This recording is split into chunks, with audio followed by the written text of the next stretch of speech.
Let's see what the current ladies have to say about their own struggles and ways each of us and each of them have had to rise from the ashes. Welcome, ladies. Yes.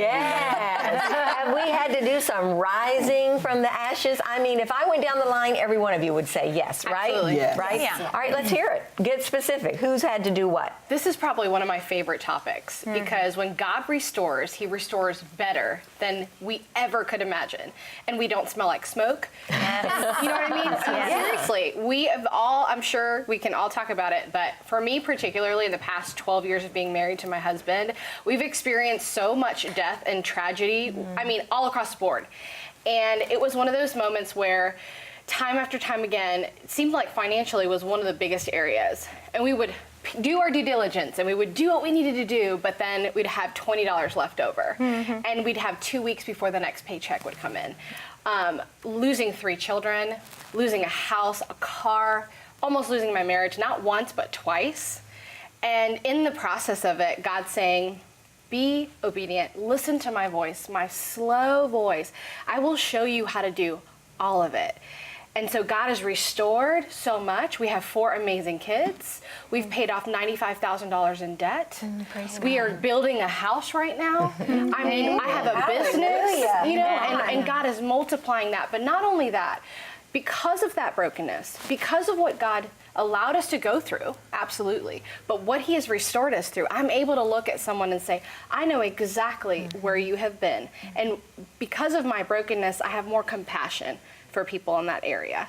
And so although those seasons I cried and cried and cried and cried and cried and cried and was confused sometimes because the money wouldn't come, and you'd go to harvest and you'd go and there would be nothing.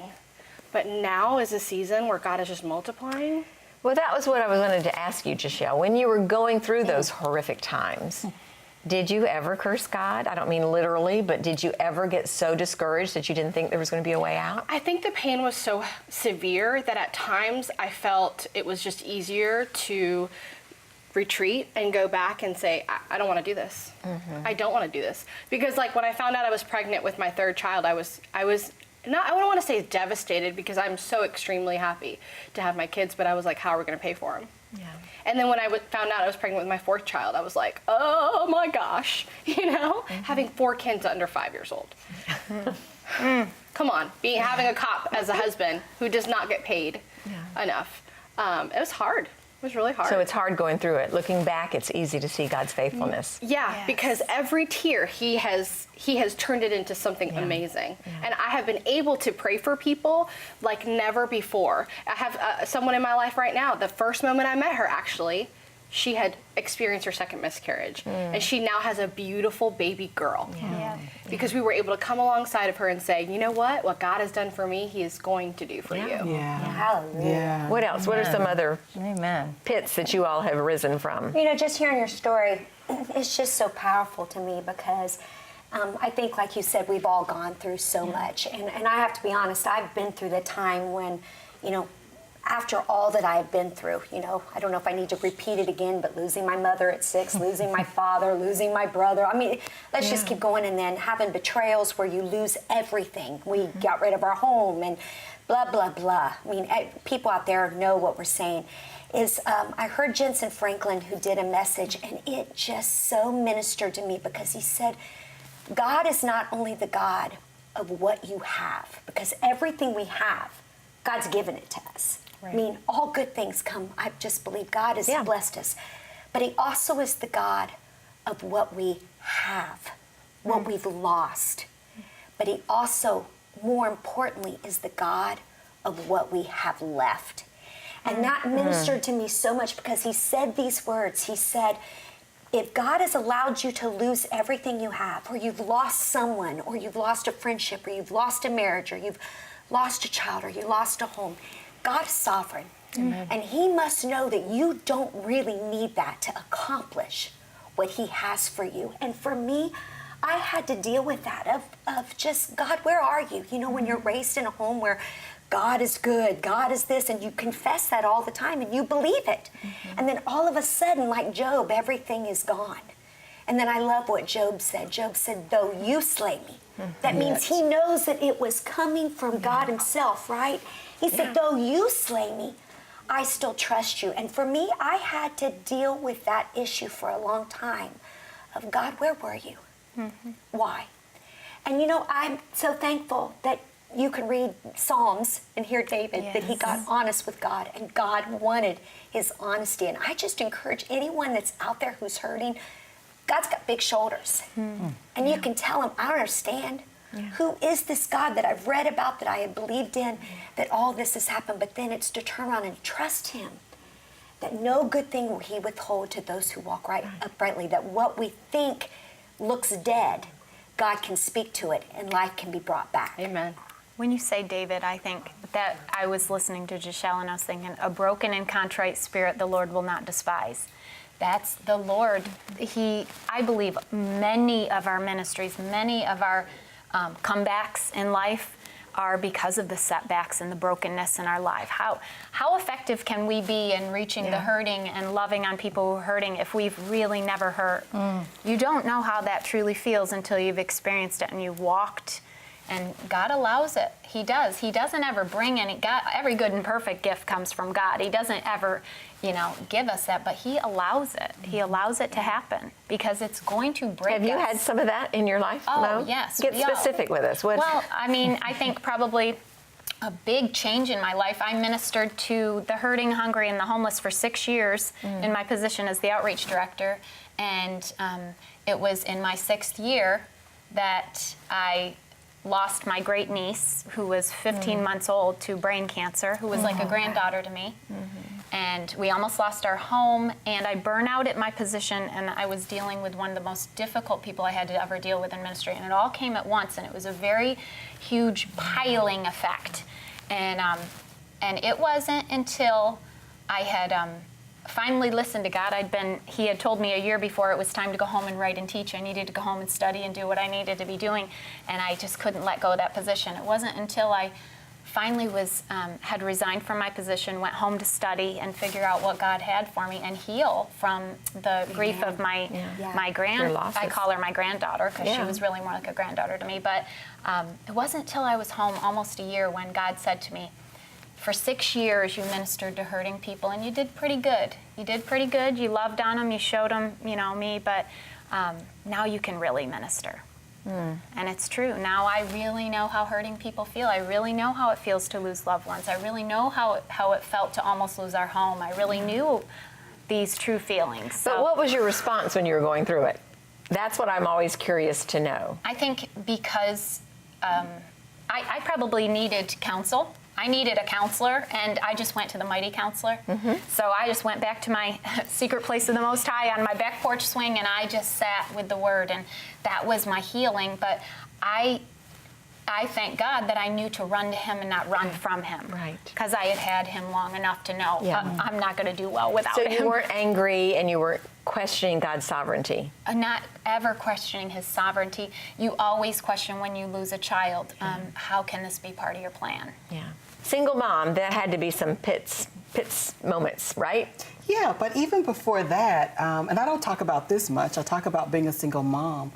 I was born to a young mother, a teen mom. And at 5 years old, when I was 5 years old, my mother left me with my great-grandparents.